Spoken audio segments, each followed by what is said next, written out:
இனிய விழாவிற்கு வருகை தந்திருக்கும். அப்படி என்று சொல்வதை விட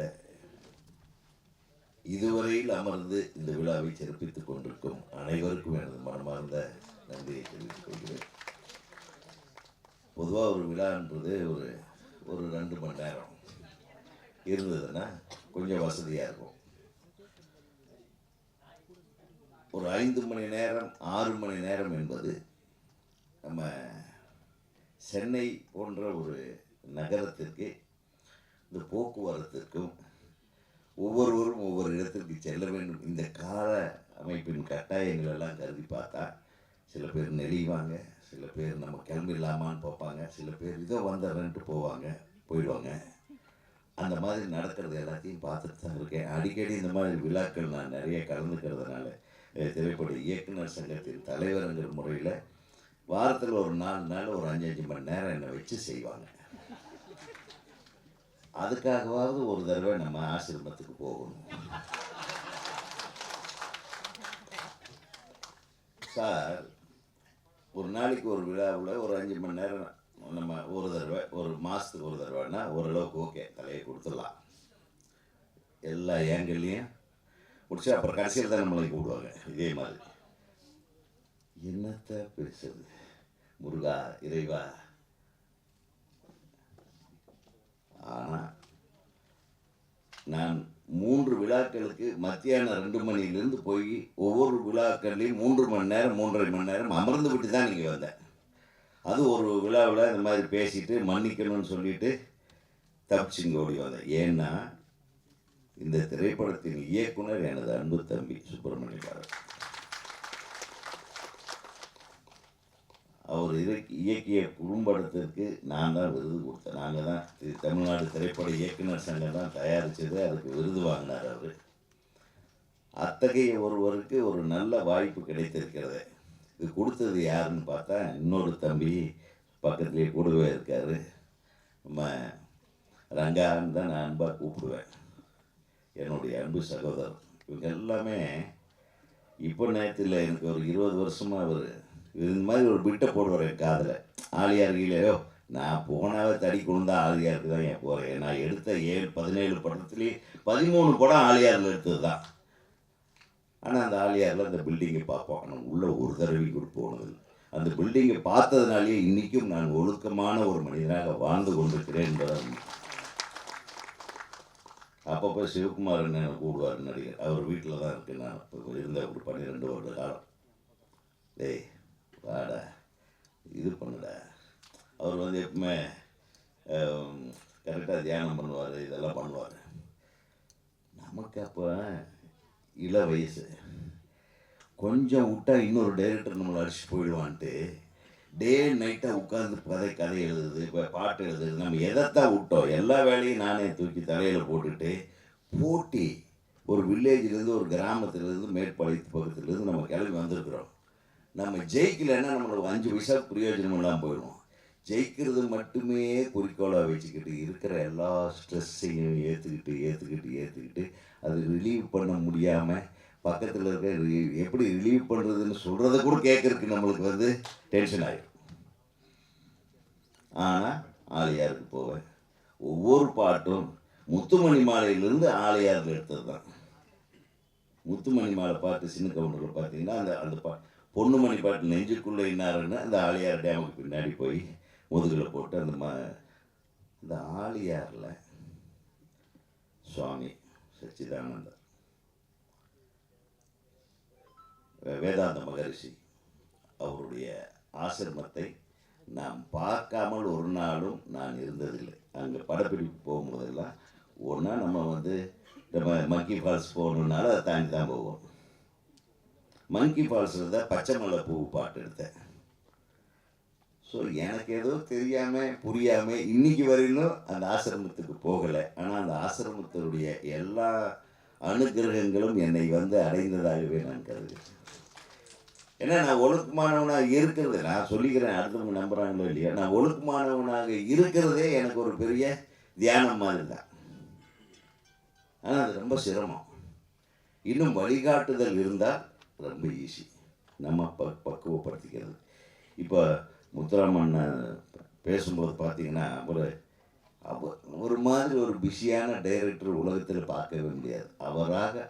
அவர் வந்து டைரக்டருக்கு மட்டும் மற்றவங்க எல்லாம் வந்து உடலில் உழைப்பாங்க, இந்த இயக்குனருக்கு மட்டும் நரம்புல தான் வேலை செய்வாங்க. We work on nerves. நரம்புக்கு பிரச்சனை வரும்போது தான் நம்ம எத்தனை இழந்திருக்கிறோம், எத்தனை உருப்படியான வேலையை செய்யாமல் விட்டுருக்கோம் அப்படின்றது பிற்காலத்தில் தெரிய வரும். பெரிய பெரிய டைரக்டர்களெல்லாம் பார்த்தீங்கன்னா ஒரு பக்கம் நடிகர் டென்ஷன் பண்ணிகிட்டு இருப்பான், நான் 5 மணிக்கு போகிறேன்ப்பா, நமக்கு சீன் முடிக்கலைன்னா அது ஒரு டென்ஷன். ப்ரொடியூசர்கிட்ட இருந்தாலும் எப்போ போகிறதுக்குள்ளே சீனை முடிக்க சொல்லணுமா, சீனை எப்படி முடிக்கிறது, அது நடித்தா தான் முடிக்க முடியும், ஆனால் முடிக்கலைன்னா டைரக்டர் சரியில்லைன்றவாங்க. இது எல்லாம் வேதாந்த மகரிஷி ஐயா அவர்களுக்கு தெரியுமா, வழி சொல்லுவாரா அப்படின்னு நாங்கள் நினச்சதில்லை. ஆனால் அதுக்கு வழி இருக்கு. அது எப்போ தெரிஞ்சது, எஸ்பிஎம் சார் எல்லாம் முடிஞ்சு எல்லாம் டென்ஷன் ஆகி எல்லா ப்ரெஷரையும் அனுபவித்த பின்னாடி தான் அவரே போயிருக்கிறார். ஆக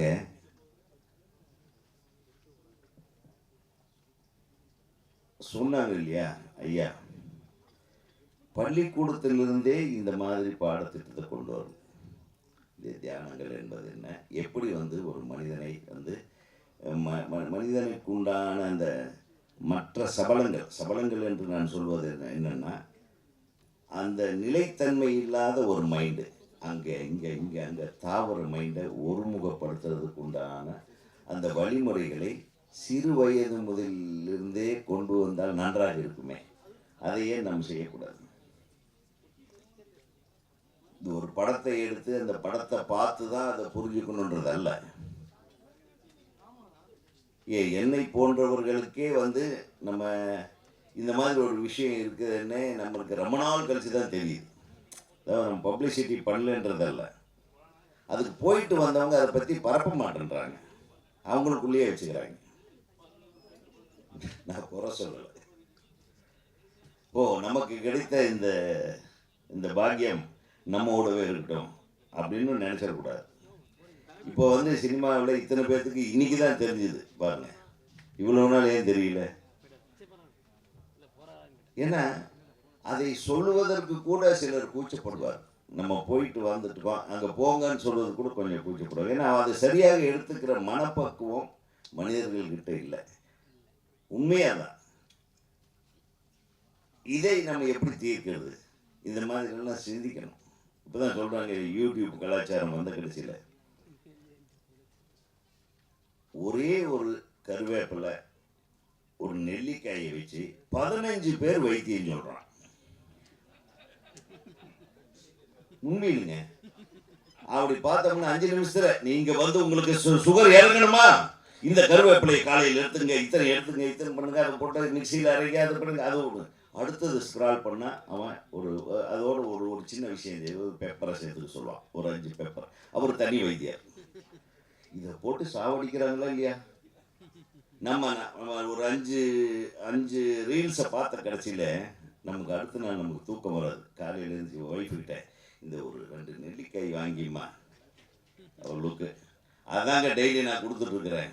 ஓ அப்படியா?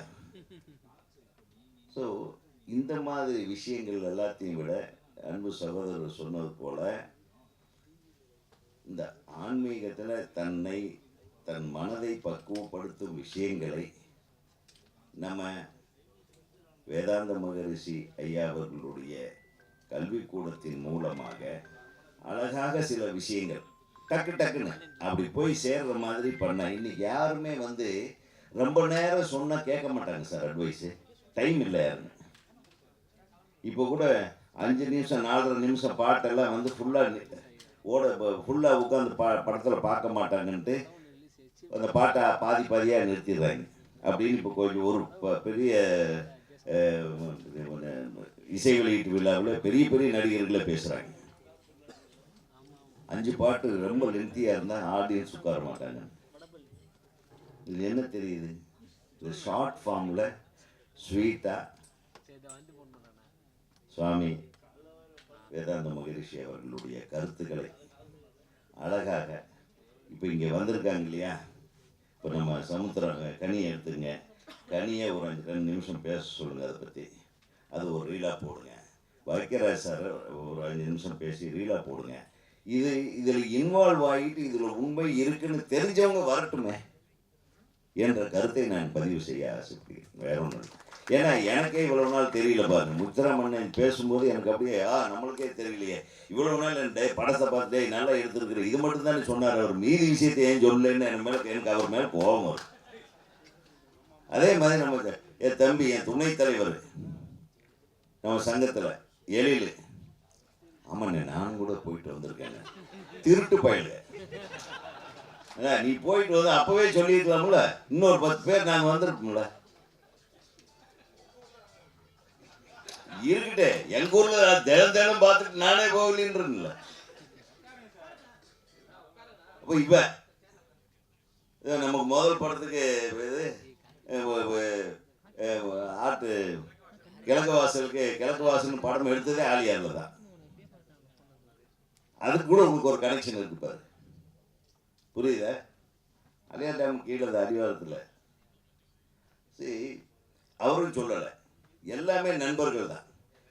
ஸோ நீ என்கிட்ட சொல்லன்றது தான் நான் சொல்கிறேன். என்கிட்ட சொல்லியிருந்தா நான் சங்கத்தில் ஒரு மீட்டிங் போட்டு அனைத்து இயக்குநர்களுக்கும் சொல்லியிருப்பேன்ல, அதையே நீங்கள் செய்யலைன்றது தான். நான் இப்போவும் சொல்கிறேன், நான் சொல்ல வர்றது அதுதான். நான் இந்த படத்தை பார்க்கலன்றதுனால கொஞ்சம் சத்தம் போட்டு பேசி உங்களை பயமுறுத்துறேன் நினைக்காதீங்க. அதுக்கு நான் மன்னிப்பெல்லாம் கேட்கல, நான் பயங்கர டென்ஷனில் வந்துட்டேன். அரைக்குறையாக நான் படம் பார்க்கக்கூடாதுன்னு கொஞ்ச நேரத்துக்கு முன்னாடியே வந்தாலும் நான் வெயிட் பண்ணேன்.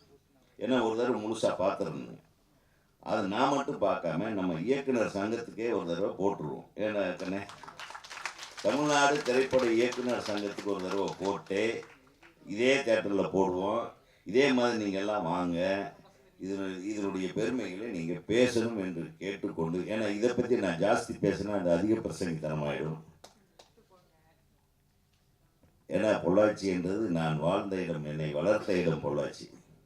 ஏன்னா கிழக்கு வாசல் ஆகட்டும், சின்ன கவுண்டர் ஆகட்டும், எஜமான் ஆகட்டும், ஈவன் சிங்காரவேலன் ஆகட்டும், சொன்னபடிக்கெல்லாம் அந்த முத்து கவுண்டர் தோட்டத்தில் எடுத்து முழு படம், அந்த படமே அந்த நான் காட்டாத பகுதிகளே இல்லை. அதில் இதுதான் காட்டல, ஏன்னா அது வழியாக தான் போவேன். இது காரணம் நான் இல்லை, நீங்கள் தான் என்று சொல்லி அதிலிருந்து அந்த காரணத்துக்கு நீங்கள் தான் காரணம். என்னையெல்லாம் வந்து கரெக்டாக என்னை டியூன் பண்ணல, எல்லாத்தையும் டியூன் பண்ணிட்டு என்னை பொஸ்குன்னு விட்டீங்க. அதனால் நான் வருத்தப்படலை, ரொம்ப சந்தோஷப்படுறேன். ஏன்னா இத்தனை பேர் மகரிஷி ஐயா அவர்களுடைய அந்த போதனைகளை வந்து நீங்கள் உணர்ந்து இது செயல்பட்டு கொண்டிருக்கிறீர்கள். நமது திரை உலகத்தினருக்கு டெஃபினட்டாக இது அவசியம். ஏன்னா நிச்சயமாக மனசு கட்டுப்பாடு இல்லாமல் இல்லை, மனசு வந்து தத்தளித்து கொண்டிருக்கும் மனதை உடையவர்கள். ஒரு படம் சக்ஸஸ் ஆச்சுன்னா அப்போவே மனசு பைத்தியம் பிடிச்சிடும், மென்டல் ஆகிடும். ரெண்டாவது ஃப்ளாப் ஆச்சுன்னு வைங்க, அடுத்து எவனும் படம் வரலன்னா அவன் டபுள் மென்டல் ஆகிடும். ஸோ அவன் மைண்டுக்கு டெஃபினட்டாக ஒரு மருந்து. என்ன சத்யா, கரெக்டாக சத்யாவுக்கு தெரியும், அவன் படம் பண்ணி படம் இல்லாத ரெண்டையும் அனுபவிச்சாள் சத்யா. ஸோ ஆக எல்லா மனித வாழ்க்கையில் எல்லாத்துக்கும் வெற்றி தோல்விங்கிறது சகஜம். வெற்றி பெறும்போதும் சரி, தோல்வி அடையும் போதும் சரி, மனநிலை ஒரே மாதிரியாக இருக்க வேண்டும் என்பதுதான். அந்த மனதிடத்தை நம்ம வளர்த்துக்கிறதா மன வளர் கலை. அந்த கலை நாம் எல்லோரும் கற்றுக்கொள்வோம். நானும் இன்னைக்கு ஆரம்பிச்சிடுறேன். நன்றி, வணக்கம்.